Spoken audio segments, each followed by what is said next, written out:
各位大家好，今日係2025年嘅4月21日，農曆嘅乙巳蛇年3月24日。我係 Ken 哥哥，歡迎大家又嚟到一言驚醒夢中人嘅第23集嘅節目。Ken 哥哥今日懷着與有榮焉嘅心情去撰寫呢一集嘅內容，因為筆者重讀孔子晚年嘅經歷，孟子告子下嘅文章，莊子集篇嘅漁夫嘅敘述之中，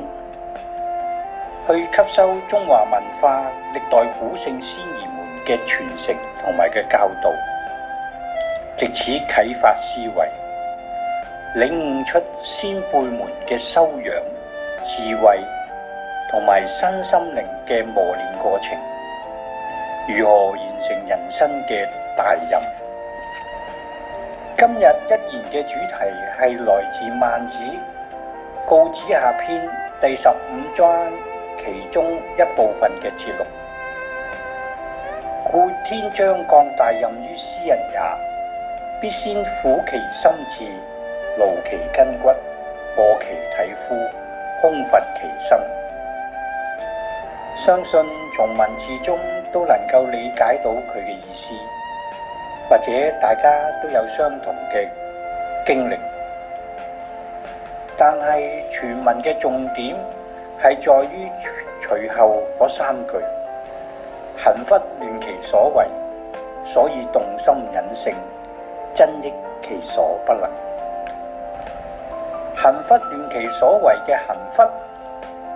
係指行動受阻，亂其所為則表明計劃受到打亂。人生中順境同埋逆境交替出現，逆境使人思考、適應並變得更加堅韌。當一個計劃被干擾，行動不再順暢嘅時候，我哋必須學會如何在困境中思考。呢個係心智磨練嘅重要部分。第2句，所以動心忍性。動心係指激發內心嘅深層思考，而忍性係培養堅忍嘅性格。呢句話強調咗通過挫折同埋挑戰，人們能夠鍛鍊自己嘅耐力同埋心智，形成更穩健嘅心理質素。心靈嘅磨練不僅能讓人應對困難，還能促使其形成更加成熟嘅思想同埋堅韌嘅精神。第3句，真益其所不能。古時嘅真益即係增益嘅意思，其所不能就係指本身原本唔擅長嘅能力。困境同埋嘅挑戰往往迫使人們突破舒適圈，發掘自身嘅潛能，學習新嘅技能同埋發展新嘅能力。呢度強調咗逆境嘅教育作用，佢不僅讓人提高技術層面上嘅能力，更讓佢嘅精神、情感同埋意志得到全面嘅升華。孟子呢段嘅話深刻地表達咗大任與磨練嘅辯證關係。唯有喺經歷逆境同埋磨難嘅洗禮之後，一個人先至能夠真正具備承擔重任嘅能力同埋智慧，成為一個真正可以改變世界嘅人。呢一個思想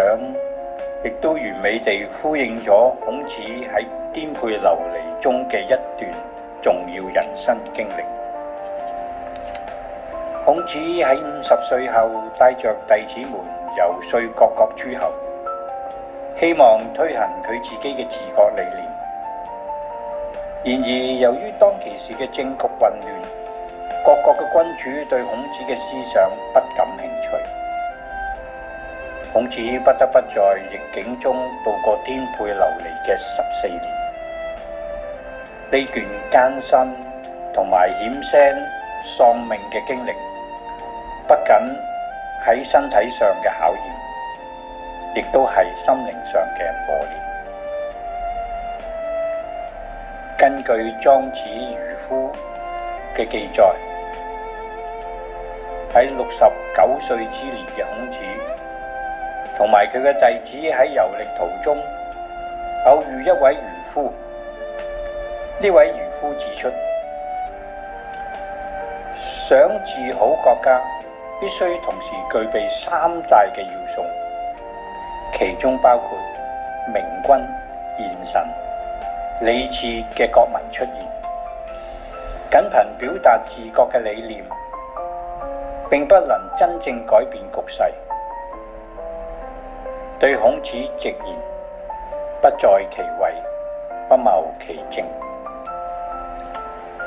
孔子聽到之後深感慚愧，但亦因如此恍然大悟，明白到成功推行治國嘅理念，不僅僅係思想嘅傳播，還需要結合實際嘅情況，找到適合嘅契機同埋方法。漁夫嘅高見對孔子嘅影響深遠，促使佢重新審視自己嘅道路。佢對漁夫表達感謝，但係漁夫已乘舟遠去。於是孔子就返去魯國，專心整理同埋編撰書籍，致力於傳承文化嘅精髓。正因如此，佢嘅思想就得到流傳千古，成為後人敬仰嘅萬世師表。孔子嘅經歷與孟子嘅思想一致，逆境係成熟偉大嘅必由之路。磨練並非僅是外表嘅艱辛，更是內心嘅磨練同埋頓悟。喺困境中，心智被激發，隱性被強化，能力被拓展，就係咁樣嘅動心忍性，真益其所不能。使孔子擁有深刻嘅智慧，能夠喺大人面前從容應對。孔子嘅故事、漁夫嘅智慧，以及孟子告子下忠對身心靈磨練嘅闡述，共同構成一幅深刻嘅人生哲理畫卷。唯有通過逆境嘅洗禮，人生嘅厚度才能得以延展，智慧嘅光芒才能得以綻放。孔子嘅一生正係一部逆境中成就偉大嘅典範，讓我哋至今仍能從中吸取力量，啟迪人生。作為中華兒女，雖然我哋嘅人生經歷過程跟歷代古聖先賢們不一樣，但係孔子嘅身心靈嘅磨練，同埋孟子呢段著名嘅文字，喺現代社會中依然具深刻嘅教育意義，提醒人們如何喺逆境中找到自我成長嘅契機，喺人生旅途中能夠明白到以下3點：一、人生困境即係磨練嘅契機，逆境中成長；二、學會傾聽，培養韌性與心智；三、突破自我，實現潛能，永不放棄。如果能夠做得到嘅話，我哋就對得起自己，對得起父母，對得起天地啦。Ken 哥哥喺節目結束之前，